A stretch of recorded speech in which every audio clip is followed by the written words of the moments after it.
मेरे सभी अधिवक्ता भाइयों और मेरे सभी विद्यार्थियों को मेरा नमस्कार। मैं advocate Anuj Agarwal, senior faculty of law, एक बार फिर अपने YouTube channel Agarwal law solution centre पर आपका स्वागत करता हूं। मेरा जो आज का वीडियो है वो all India bar exam point of view से चैप्टर 5 टू चैप्टर 10 आईपीसी के जो चैप्टर 5 टू चैप्टर 10 हैं उनके जो इंपॉर्टेंट सेक्शंस हैं उनको मैं डिस्कस करूंगा। जो मेरे पुराने वीडियो थे उसमें मैंने all India bar exam point of view से आईपीसी के चैप्टर 1 टू चैप्टर 4 के जितने भी इंपॉर्टेंट सेक्शंस थे वो सभी सेक्शंस मैंने डिस्कस किए थे। तो वीडियो के अंत तक बने रहें और चैप्टर 5 टू चैप्टर 10 के सभी इंपॉर्टेंट सेक्शंस आपको यहां पर मिल जाएंगे। चलिए आज की वीडियो की शुरुआत करते हैं। चैप्टर 5 अबैटमेंट, दुष्प्रेरण, फ्रॉम सेक्शन 107 टू 120।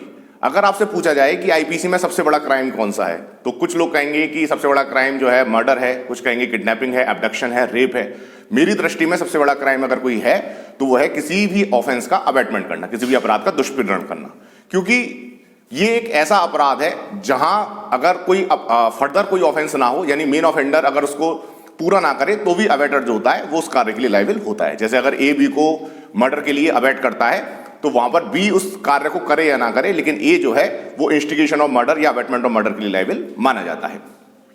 तो section 107 to section 120 chapter 5 abetment. Section 107 में अबैटमेंट के 3 प्रकार बताए हैं: abetment by instigation, abetment by conspiracy and abetment by aiding. उसके बाद हम सेक्शन 108 पर आ जाते हैं। सेक्शन 108 अबैटर से संबंधित है, दुष्प्रेरक से संबंधित है।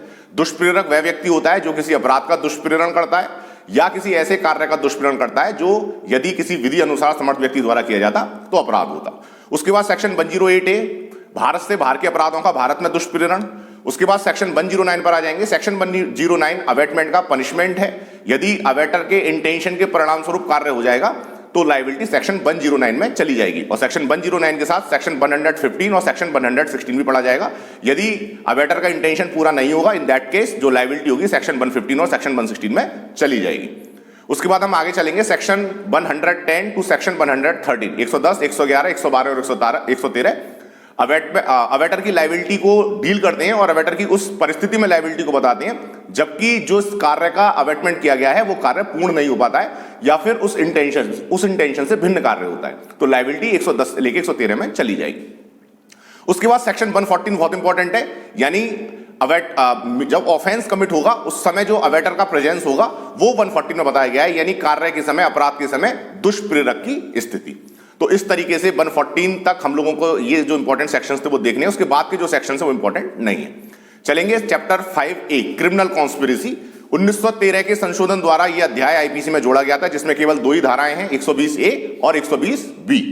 दोनों धाराओं को हमको देखना है। क्रिमिनल कॉन्स्पिरेसी पर जो डेफिनेशन है, उसके एलिमेंट्स है, जो डिटेल्ड वीडियो होगी मैं बाद में बनाऊंगा। आगे चलते हैं चैप्टर 6 राज्य के विरुद्ध अपराध, फ्रॉम सेक्शन 121 टू सेक्शन 130। राज्य के विरुद्ध अपराध में सबसे पहले एक धारा 121 देशद्रोह, भारत सरकार के विरुद्ध युद्ध करना, युद्ध करने का प्रयास करना या युद्ध करने का दुष्प्रेरण करना। उसके बाद धारा 124A 121 के साथ 124 से पढ़ी जाएगी जिसमें राजद्रोह को बताया गया है। कई बार स्टूडेंट्स कंफ्यूज हो जाते हैं, 121 में देशद्रोह है और 124A में राजद्रोह है, ये हमको थोड़ा सा याद रखना है। उसके बाद धारा 122 जो है वो तैयारी से संबंधित है, भारत सरकार के विरुद्ध युद्ध करने के आशय से कोई तैयारी करना, और धारा 122 के साथ धारा 126 पढ़ी जाएगी, भारत सरकार के जो मैत्रीपूर्ण देश हैं उनके विरुद्ध युद्ध करने के आशय से तैयारी करना। चलेंगे आगे। उसके बाद हम जो है चैप्टर 7 पर आ जाएंगे। चैप्टर 7 जो है वो सेना, नौसेना और वायुसेना से संबंधित अपराधों के विषय में है, जो कि धारा 131 से लेके 140 तक जाता है। इसमें केवल धारा 132 इंपॉर्टेंट है और धारा 132 इसलिए इंपॉर्टेंट है क्योंकि उसमें मृत्युदंड की व्यवस्था की गई है, यानी किसी भी आर्मी, नेवी या एयरफोर्स के ऑफिसर को विद्रोह के लिए अबैट करना और उसके परिणाम स्वरूप यदि विद्रोह हो जाता है तो जो अबैटर होगा वो धारा 132 में लायबल माना जाएगा। उसके बाद सीधे चैप्टर 8 पर आ जाते हैं। चैप्टर 8 जो है लोक प्रशांति के विरुद्ध अपराधों के संबंध में है, जो धारा 141 से लेके धारा 160 तक गया हुआ है। उसमें सबसे इंपॉर्टेंट सेक्शन धारा 141 है जो कि अनलॉफुल असेंबली है, विधि विरुद्ध जमाव है। आपको डेफिनेशन पढ़नी है, क्वेश्चन आ जाता है विधि विरुद्ध जमाव से।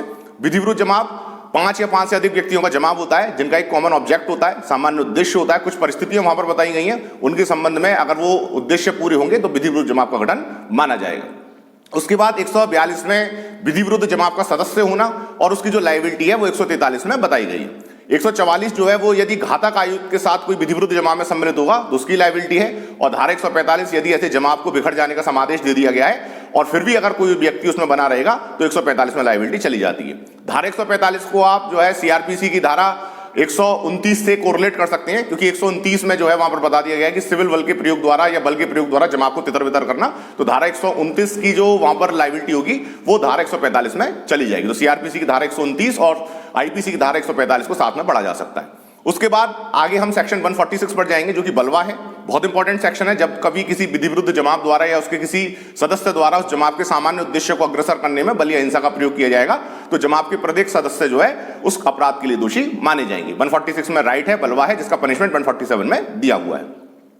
उसके बाद 149 पर हम आ जाएंगे सीधा। जैसे धारा 34 में कॉमन इंटेंशन की बात होती है, यहां धारा 149 में सामान्य उद्देश्य यानी कॉमन ऑब्जेक्ट की बात होती है। धारा 34 के तहत धारा 149 को पढ़ा जाता है। दोनों में क्या अंतर है ये फर्दर किसी वीडियो में डिस्कस करेंगे। आगे चलते हैं और इसके बाद हम सीधा जो है 153A और 153B पर आ जाएंगे। दोनों ही धारा इंपॉर्टेंट है। धर्म, मूल, वंश, जाति या भाषा के आधार पर वैमनस्य फैलाना 153 है, और धारा 153B की राष्ट्रीय भावनाओं पर प्रतिकूल प्रभाव डालना, ये दोनों धाराएं साथ में पढ़ी जाएंगी। उसके बाद धारा 159 और धारा 160 एफ्रे यानी दंगा। तो धारा 159 में दंगा को बताया गया है जबकि दो या दो से अधिक व्यक्ति जो है पब्लिक प्लेस यानी लोक स्थान में शांति भंग करते हैं, लोक स्थान में लड़कर जो है शांति भंग करते हैं, तो वहां पर दंगे का अपराध घटित हो जाता है और धारा 160 में दंगे का पनिशमेंट बताया गया है। तो इस तरीके से हमारा जो चैप्टर 8 है ये पूरा हो जाता है। जो इंपॉर्टेंट सेक्शंस थे वो हम लोगों ने डिस्कस किए। आगे चलते हैं चैप्टर 9 पर हम आ जाते हैं। चैप्टर 9 जो है लोक सेवक या उनसे संबंधित अपराधों के विषय में है, और ये चैप्टर जो है 161 से शुरू होगा और 171 पर जाकर खत्म हो जाएगा। धारा 161 से लेकर धारा 171 अध्याय 9। धारा 161 से लेकर धारा 165 निश्चित कर दी गई है। हम सीधा धारा 166 पर आ जाएंगे। सेक्शन 166 यानी वहां पर लोक सेवक द्वारा अपने कार्यों को ना करना, यानी कहीं ना कहीं लोक सेवक द्वारा अपनी ड्यूटीज का ओमिशन करना 166 में बता दिया गया है। और उसी के संबंध में 166A 2013 के अमेंडमेंट द्वारा जोड़ी गई है FIR ना लिखना। अगर कोई पब्लिक सर्वेंट FIR लिखने में लोप करता है तो 166A के तहत लायबिलिटी क्रिएट हो जाती है। उसके बाद 166B, ये भी बहुत इंपॉर्टेंट सेक्शन है, और आईपीसी की धारा 166B को हम सीआरपीसी की धारा 357C 357C से कोरिलेट करते हैं। यानी कहीं ना कहीं जो हॉस्पिटल्स हैं उनकी लायबिलिटी को बताया गया है कि वहां पर जो पीड़ित विक्टिम है यदि वहां पर किसी क्राइम का शिकार हुई है या क्राइम का शिकार हुआ है तो वहां पर जो हॉस्पिटल है वो उनको जो है इलाज देने के लिए बाउंड है। वहां पर कोई भी पुलिस कार्रवाई जो होगी वो बाद में होगी, वो इस आधार पर इलाज देने से मना नहीं कर सकते कि वो कोई क्रिमिनल केस है, और इसलिए जो है अगर कोई वहां पर इस प्रकार का इंकार होता है या अपनी ड्यूटीज का ओमिशन होता है तो लायबिलिटी जो है 166B में चली जाती है।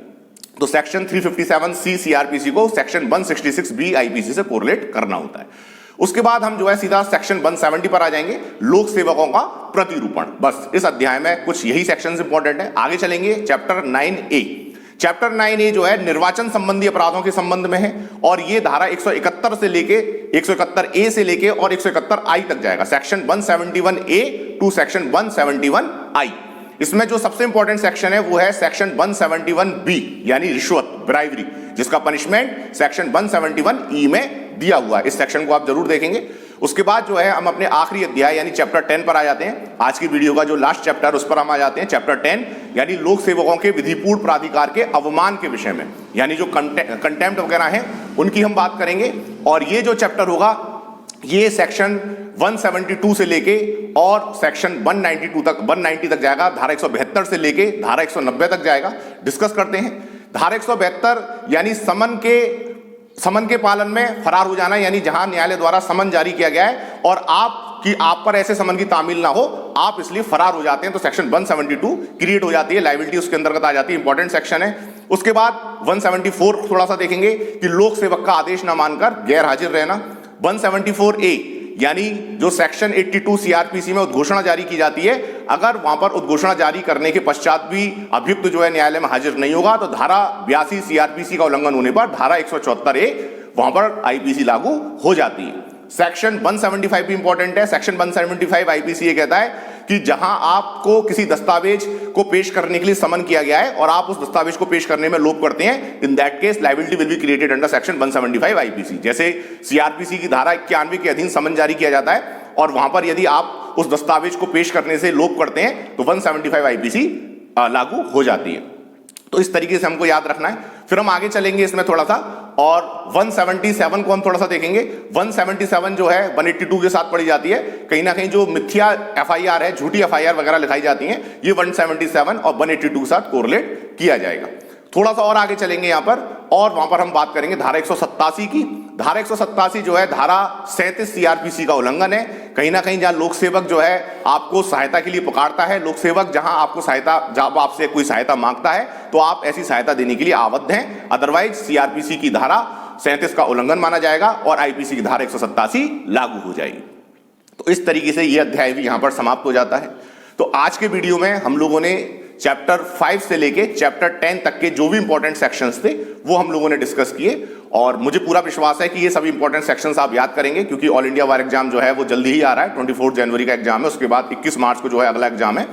तो मेरी तरफ से पूरी शुभकामनाएं आपको, अच्छे से आप तैयारी करें, और जो भी अगले सेक्शंस हैं इंपॉर्टेंट, अगले चैप्टर्स हैं आईपीसी सीआरपीसी के, मैं धीरे धीरे करके जो है अपनी वीडियो में उनको जो है अपलोड करता रहूंगा। तब तक के लिए जय हिंद, जय भारत।